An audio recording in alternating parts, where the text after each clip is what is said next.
Iran Israel যুদ্ধবিরতি হলেও এখনও যুদ্ধের রেশ কাটেনি। প্রায় প্রতিদিনই আন্তর্জাতিক গণমাধ্যমে শিরোনাম হচ্ছে মধ্যপ্রাচ্যের দুই দেশ এবার পরমাণু চুক্তি নিয়ে নতুন প্রস্তাব দিয়েছে ইরান। শনিবার জাতিসংঘে নিযুক্ত ইরানের রাষ্ট্রদূত বলেন, যুক্তরাষ্ট্রের সঙ্গে সমঝোতা হলে নিজেদের সমৃদ্ধ ইউরেনিয়ামের মজুত অন্য দেশে পাঠাতে প্রস্তুত আছে তেহরান, কিন্তু ইরান কখনোই নিজস্ব ইউরেনিয়াম উৎপাদনের অধিকার ত্যাগ করবে না বলেও স্পষ্ট বার্তা দেন তিনি। পাশাপাশি ইরানের ব্যালিস্টিক ক্ষেপণাস্ত্র কর্মসূচির ওপর কোনো বিধিনিষেধ মেনে নেওয়া হবে না, এমনকি দেশটির ওপর আরোপ করা সব ধরনের নিষেধাজ্ঞা প্রত্যাহার করতে হবে বলেও শর্ত জুড়ে দেওয়া হয়।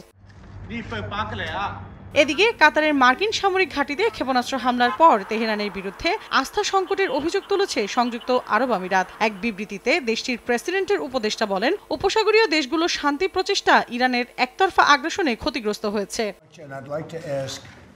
ইরানের বেসামরিক পারমাণবিক স্থাপনা নির্মাণে যুক্তরাষ্ট্রের $৩,০০০ কোটি সহযোগিতার প্রস্তাবের খবর ভিত্তিহীন বলে উড়িয়ে দিয়েছেন মার্কিন প্রেসিডেন্ট ডোনাল্ড ট্রাম্প। পাশাপাশি ইরান যুদ্ধে জিতেছে আয়াতুল্লাহ খামেনির এমন দাবিও একটি নির্লজ্জ মিথ্যাচার বলেও মন্তব্য করেন মার্কিন প্রেসিডেন্ট।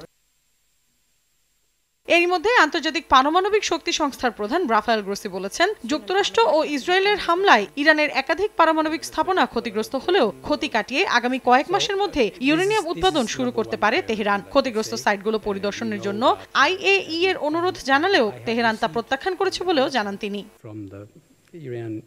মৌসুমী সাথী, সময় সংবাদ।